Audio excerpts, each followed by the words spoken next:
Chers amis YouTube, chers amis Facebook, j'ai intitulé cette vidéo Dieu, je t'ouvrirai toutes les portes, et je vais vous raconter qu'est-ce qui s'est passé. J'étais dans le Cantal avec ma compagne à l'époque, et à l'époque j'avais un don de guérison que j'ai plus maintenant. Ça a passé, elle avait mal à l'épaule, je lui soigne l'épaule, et pendant que je lui soignais l'épaule, j'ai eu une vision d'un ange dans le ciel devant une grotte. L'ange me dit: je suis l'ange Gabriel et je vais te faire rencontrer Dieu.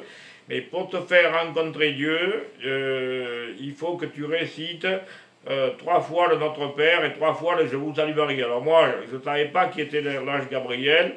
Il m'a seulement précisé: tu me vois avec des ailes devant une grotte, mais en réalité, c'est pas comme ça que je suis. Voilà.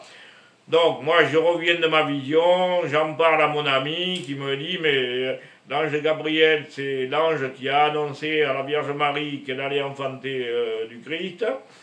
Et bon, voilà, donc je me dis: bon, qu'est-ce que c'est cette histoire? Je vois pas trop. On prend la voiture pour rentrer chez moi, et ma compagne allume l'autoradio, et c'était un direct de la grotte de Lourdes, où il récitait les Notre Père et les Je vous salue Marie en continu. C'est les pratiquants chrétiens catholiques qui pratiquaient. Donc j'ai récité les Notre Père et les Je vous salue Marie 3 fois, et puis j'ai dit: bon, on va voir quoi. Et alors, ce qui s'est passé, c'est que mon ami voulait aller à Brive revoir sa maison natale, et au dernier moment, il m'a dit: ça va être trop dur de revivre tous ces souvenirs, on va aller à la grotte Saint-Antoine. Alors, la grotte Saint-Antoine, c'est une grotte où a vécu Saint-Antoine. À l'époque, c'était en dehors de Brive au Moyen-Âge, mais maintenant c'est en plein centre. Il y a un monastère, il y a une église, et il y a une statue de la Vierge dans la grotte, parce que la Vierge est apparue à Saint-Antoine dans sa grotte où il était. Et j'étais devant la statue de la Vierge, et j'entends une voix qui me dit: c'est Dieu qui te parle. Alors là, moi, je vais vous dire, je suis médium depuis que je suis enfant, et une voix qui me dit: c'est Dieu qui te parle, j'écoute. J'ai dit: je vais bien voir ce qu'il va me dire. Et Dieu m'a dit plusieurs choses. Il m'a dit: voilà, j'ai une mission à te confier, mais je t'en parlerai plus tard. Premièrement. Deuxièmement, ne prends aucune décision avant 3 mois. Troisièmement, tu vas guérir ta compagne, ce qui s'est passé. Quatrièmement, je t'ouvrirai toutes les portes.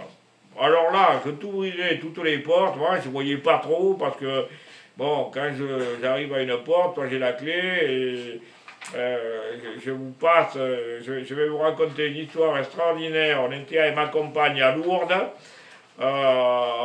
On était hébergés dans un Carmel. Le soir, on était allé devant la grotte de Lourdes. Il y avait une messe pour la Pentecôte avec 23 000 personnes, un cardinal. Mais il y avait un ministre qui était venu, je crois que c'était le ministre de l'Intérieur qui était venu à Lourdes.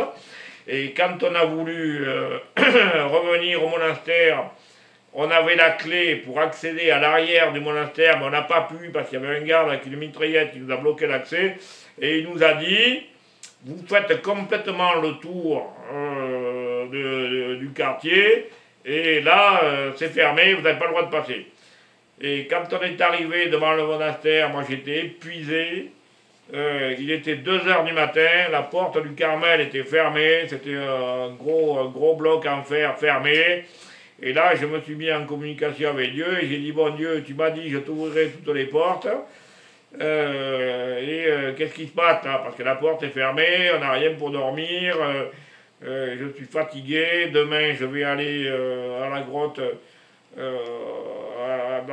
la grotte, à la source de la grotte pour me faire soigner, qu'est-ce qui se passe? Et Dieu ne répond pas.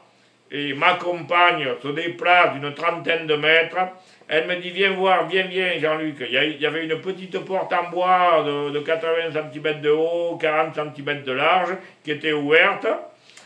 Et la porte était ouverte, on est rentré par cette petite porte, on a atterri dans un jardin, on a suivi le jardin, on est arrivé au monastère, on est monté au Carmel, on est monté dans la chambre, on a dormi, et j'ai dit à Dieu: ok, c'est bon. Et il y a eu un monastère tibétain comme ça, où je suis arrivé, la porte était fermée, j'ai dit à Dieu: bon, qu'est-ce que je fais?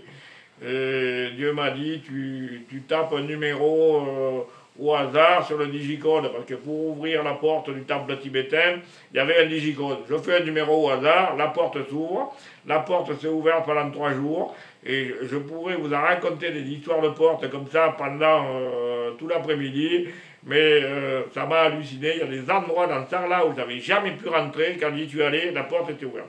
Et le mieux de tout, c'est la chapelle de Fontpeyrin, où j'avais passé les 6 mois dans ma grotte, dont je vous ai, pour ceux qui connaissent mes vidéos, j'avais passé 6 mois dans une grotte, il y avait la chapelle de Fontpeyrin juste à côté, c'est en plein milieu des bois, c'est toujours fermé à clé, voilà, et quand on y est allé avec Isabelle, avec ma compagne, pour visiter la chapelle, la porte était ouverte. On a regardé à l'intérieur s'il y avait une femme de ménage.